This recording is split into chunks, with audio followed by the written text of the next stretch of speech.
Hey there guys, welcome back to the channel. Today we're doing a commander deck tech on Elsha of the Infinite. Now this is a sweaty commander. It's a storm build and we use artifacts mainly for this. So Elsha, 5 mana, 3/3 Djinn monk with prowess. Prowess is whenever you cast a non-creature, this creature gets +1/+1 to end a turn. It's good buffs. You may look at the top card of your library at any time. Knowledge is power. You may cast the top card of your library if it's a non-creature, non-land, and you may cast it as though it had flash. Very interesting. You play sorcery artifact on your opponent's turn. So in summary, we've got a lot of counter spells to defend our commander. We run artifacts with storm build, so we just keep ripping through our library till we hit either a few of our free wins or we just storm off and win on the spot there. So first up, top decking. Because our commander looks at the top deck and we cast from the top, if we can manipulate it, even better. Now I said this deck is a bit sweaty, so it's a bit expensive. So Jace the Mind Sculptor, his brainstorm mechanic, being able to draw 3, then put 2 from our hand back on top of our deck is powerful. If we've got cards on our hand we want to cast on the commander, put them back on top. Similar idea with Scroll Rack, we can manipulate our hand or the top of the deck either way. And Sensei's Divining Top, just look at the top 3 and rearrange. You can't really go wrong there. Mystic Forge, the new card from 2020, really good in this deck. You can play artifacts at the top of your deck, and we're going to also pay 1 life to exile top card of our library. Really good way to burn away cards you can't cast with your commander, whether that be lands or extra creature spells that you don't want. Now Penance, I didn't know about this card until I started looking at this commander. It's a 3 mana enchantment with choose a card from your hand, put it on top of your library, prevent all damage from black or red sources. Now if you happen to block damage from a red or black source, that's a bonus. But it's mainly here to cheat things from your hand back onto deck so you can cast them with your commander. So a couple of cards that really support our game plan within the storm element. All these cards here produce tokens whenever we cast a non-creature, and since the majority of our deck is artifact, it still triggers them. So Kaikar, that boss Jeskai commander from Core 2020, creates spirit tokens with every non-creature, and we can sack the spirits to get more mana to feed into the next spell. Mainstream Mentor creates monks that have prowess, which will get buffed every time we storm off more. And Saheeli can create little 1/1 servos. In addition, she can copy things, which kinda comes in handy now and then. Sai the Master Thopterist, what an absolute bomb. Whenever we cast an artifact, which is the majority of the deck, we get another artifact token and we can sacrifice artifacts to draw cards. Urza is expensive, but Urza breaks every commander deck he's put into pretty much.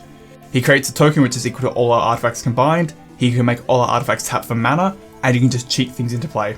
He's worth the 40 bucks.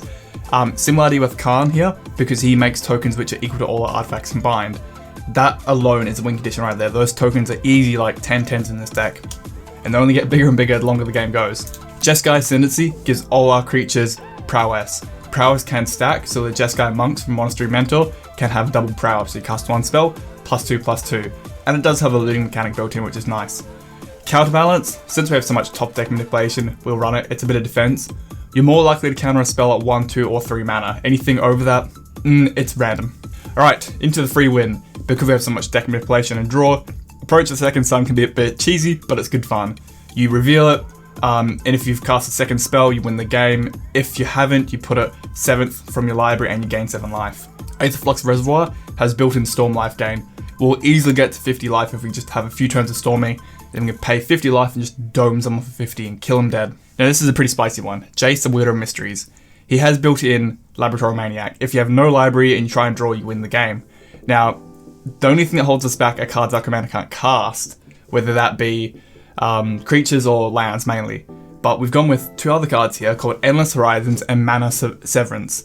They let us remove all lands from our deck, which reduces the odds of hitting non-castable cards with our commander. So Endless Horizons only gets planes, but we have a lot of lands that are dual type, so they are technically a planes. But you still get the lands back. They go to exile, and every upkeep you get to put a new land into your hand. So you still get your land drops. Mana Severance, you have to determine at what point in the game you want to play it, mainly late game. You won't have any more lands, you remove them all from your deck, and that way at least your commander will hit fuel after fuel after fuel. Now, that little bit of a storm mechanic here, we've got Giora, who has, whenever you cast a historic spell, draw a card, which are artifacts, legendaries, or sagas. Mainly for the artifacts. Every time we cast a card, hopefully draw another card to fuel it. Similar idea with Artificer's Assistant. Whenever you cast a historic spell, scry 1, this is a way for us to keep the non-castable cards off the top of our deck. Now the actual storm cards are Grape Shot, where you can just deal 1 damage to any target, or Temporal Fissure, where you can bounce permanents back to the owner's hands. Use that to dismantle their whole board presence, even their lands. Right, onto fuel. So I'm going to fly through this because that's what you'll be doing on the battlefield. Card Clan Ironworks lets you sack an artifact to cast the next one off the top of your deck, hopefully. Mox Amber, free mana. Soaring, nearly free mana. We run Mindstone, Commander Sphere, and Urza's Bauble for draw, but also ramp at the same time. Wayfarer's Bauble can get lands out of our deck, and they're all nice and cheap. We run both the Wellsprings for more land and more draw, and when they get sacrificed for mana, they also give us another effect. We run our 3 Talismans and our 3 Signets to give us all our colours really cheap and ramp us really far ahead. We also run Lantern of Insight, Ingul Caller's Bell, and Cold Deck Shredder for a couple of things. We can see information on our opponent's deck, what they're trying to play. We can also control what they're going to play by milling them, or we can also mill ourselves to remove lands or non-castable cards off the top of our deck. Now into reduction. Because these are all artifacts, we have a huge reduction theme built in, which can nearly make them free, or most cases free, and we just start ripping through the library. Ugin the Ineffable makes all our color spells 2 less, plus use a bit of card advantage and removal. The Sculptor, Cloud Key both reduce artifact spells by 1, and Sembalance Anvil, when we imprint an artifact underneath it, makes all artifacts cost 2 less. Between these, our artifact theme should be free. Now into support. Unwinding Clock, what a dumb card. It lets us untap all our artifacts each turn, so we keep casting even our opponent's turn off the top of our deck. Now Veldican Ori, it lets us just cast all our non-lands as though they had flash. Our commander only lets us have flash off the top of our deck. This kind of fixes that problem. And Scrap Troller, every time we sacrifice an artifact or lose an artifact, we can return 1 from our graveyard to the battlefield that's less CMC. Remember, 0 is equal to 0, not less than, so it's not like a loop, but it's a lot of value right there. Tezzeret the Seeker offers us more ramp through untapping artifacts and tutoring artifacts, and he can become a win condition by making all our artifacts 5/5s into a turn. If you've got a good board set, you can probably win there. Narset's a bit of control and a bit of hate. She makes our opponent can't draw more than 1 card each turn, and plus her draw mechanic can kind of come in handy. Mystical Tutor, mainly actually to get either counter spells or board wipes, that's why it's here. Smothering Tithe only makes us more artifacts that can ramp us every time our opponent draws. Really good enchantment. Mirrodin Besieged, you're probably going to name Mirren, so you get more artifacts. Thoughtcast is pretty much 1 mana, draw 2 cards in this deck. We do run a Lightning Greaves, only 1, just to protect our commander. We do run a lot of counter spells, so we've got a lot of protection there already. Of course, we run Source to Plowshare and Path to Exile as our direct removal. We have Cyclonic Rift and Divine Reckoning for a bit of board wipe control. We run 6 counter spells. We've got Swan Song, Negate, and Counterspell for our cheaper gotcha moments. We've got Scatter the Wind, Disallow, and Mystic Confidence, so higher end ones. They're great casting off the top of your deck. Your opponent never sees it coming. Into lands, we're trying to keep it simple here. We've got Command Town Mystic Monastery for our 3 colors. We've got our 2 real budget fetch lands here, Evolving Wilds and Terramorphic. We do run our 3 temples, because manipulating the top of the deck is important. We run our 3 buddy lands because they're nice and cheap and easy to work with. We do run Sacred Foundry, Hollowed Fountain, Farmland, and the Stream here because they're all plains. So with our Endless Horizon theme, we can still get them out of our deck, but get them back later on and improve our commander's efficiency. We do run Inventor's Fair for a bit of life gain and tutoring when we need it. We do run Spy of Industry because in this deck it will tap for any color we need. Buried Ruin is a retrieval piece if we need anything from our graveyard, any artifact. And we run 6 plains, 6 islands, and 6 mountains. So, Elsha of the Infinite, a cheek clapping commander, very storm build.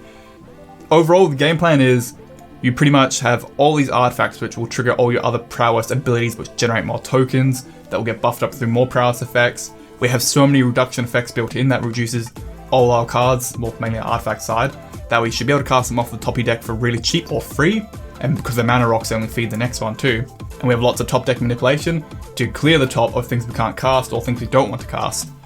I think it's a great commander. It's very fast, you'll go through your deck very quickly. It's a really powerful engine all in one card to have play the top of your deck with flash. It's great. The artifact theme I think is the best one.